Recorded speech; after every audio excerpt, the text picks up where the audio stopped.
Hi everyone and welcome to The Film Whisperers, where two movie nerds talk all things film through a contemporary lens. My name is Matthew Wade. And I'm Saj.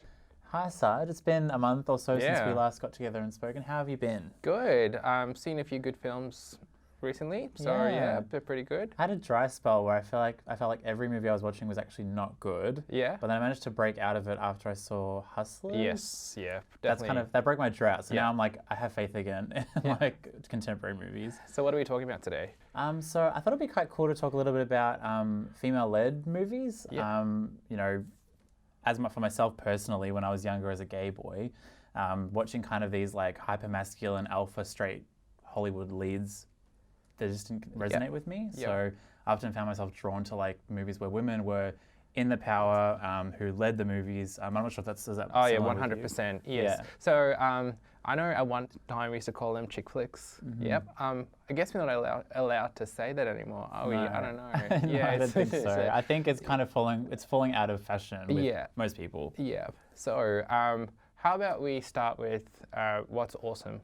Yeah, Yep. for sure. So is there, I guess like there are many that I could draw Oh my upon. God, yeah. But do you have one that I guess when you think of a female-led movie that is still like holds such resonance with you, like what comes to mind? Okay, so this film is my favorite film of all time. Oh, so not just like female-led favorite film, it's like favorite film ever. Yeah, my favorite film ever. Okay. I cannot tell you how many times I've seen it. Mm-hmm. I watch it annually as well, and I Oh my very goodness. recently did.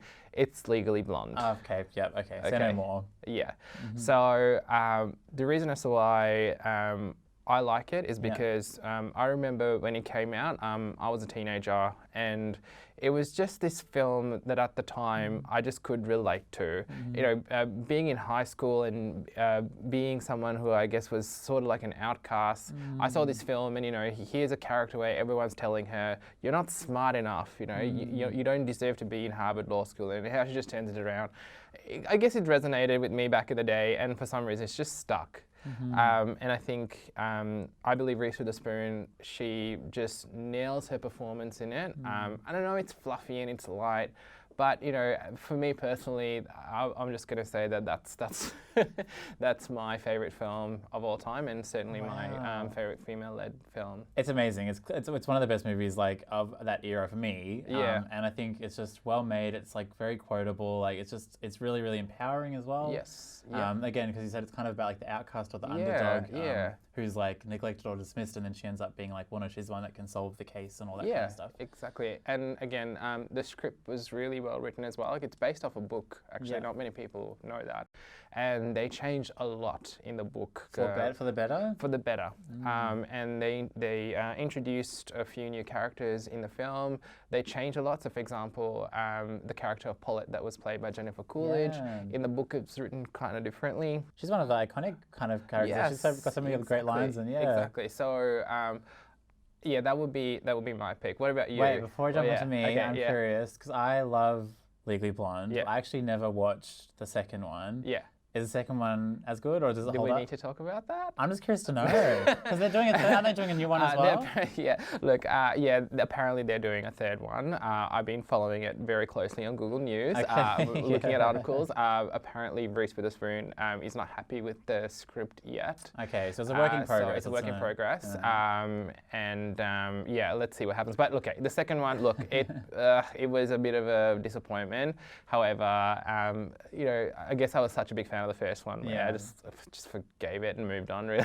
That's amazing. And you know what? Not to like, I don't want to dwell on it for too long, but like the first one, like Legally Blonde, I remember my sister, an older sister who would have been in high school when it came out. When she watched the movie, I know she had a period where she was like, I want to get into law, like I want to do it. Yeah, Because 100%. A movie like that kind of would have inspired a lot of people to be like, well, don't count me out. Like just because I'm a woman or just because I'm this, like doesn't mean I can't do whatever I want to do. Exactly. You know, that's interesting that you said that. That is probably why I loved it, because the message that film, I guess it does send to anyone that's watching it is, if you work hard, you can get where you want to be.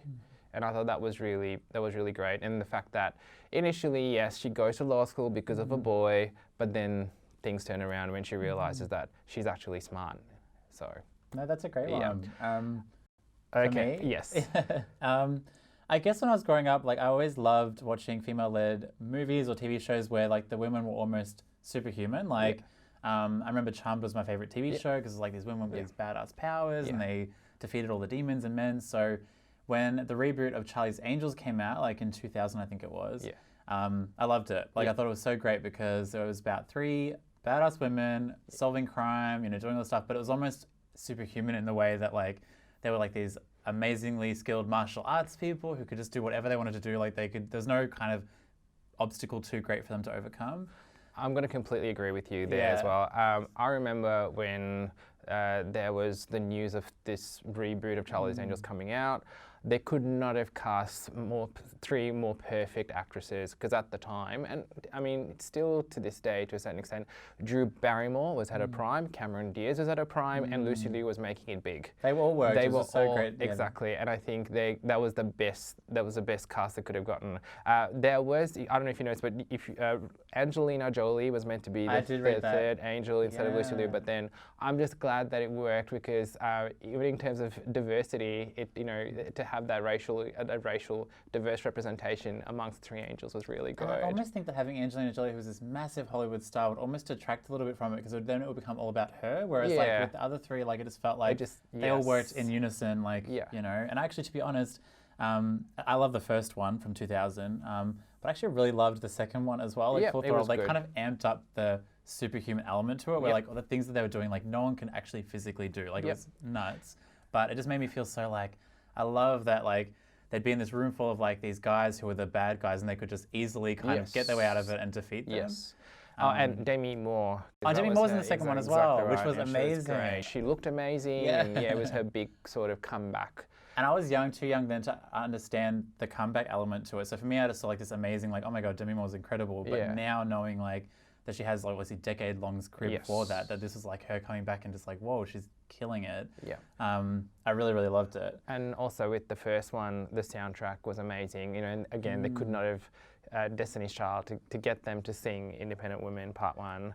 That was the perfect band, and that was a perfect song for the film. And much like I mentioned my sister earlier with Legally Blonde wanting to pursue law for a while after watching that, after I watched Charlie's Angels, I had a phase where I was really into like martial arts and that kind of stuff. Like I had like this ninja poster on my wall, and like I got like this fake wooden like samurai sword. Not so much because it was like I guess I just liked the idea of like I wanted to be them. Like I wanted to be like this badass thing who's got to fight crime and be like them. Because I was young and impressionable, but also just because it really inspired me. Like I just loved seeing, like you said, these 3 diverse women who were just like killing it and really really great. And obviously they're doing a reboot, another reboot, which is coming out later this year, which I'm curious to see. I don't know if it'll live. I have so much nostalgia in my heart for the original, the 2000s version, so I don't know how it'll stack up, but I'm keen to watch it. I will still go with an open mind, and I'll watch it without a doubt. Let's just see how we go, I guess. I'm similar to yourself, I guess, because I have such love for the franchise, and similar with Legally Blonde. You said you've been following like all the kind of developments for the new one. I've been following the Charlie's Angels ones really closely, and I'm really excited to see what it'll be like. So I'll go regardless. Like even if it wasn't good, like I'll be there, like opening week, ready to watch it because I'm really really excited. And I'd like to point out that it's really good that they've cast Elizabeth Banks as Bosley. Oh yeah, that's true. It's a female Bosley, which is something different. So it's gonna. I've got a lot of faith in this film. It's like bringing it into 2019, like updating it, because like even the 2000s version, I feel like it brought it again, updated it from the original TV series, and so I like that it's progressing with the times. Yes, exactly. Well, that's all we have time for today at the Film Whisperers. Thanks for chatting with me as always, Saj, and thanks for joining us at home. You've been watching Bent TV.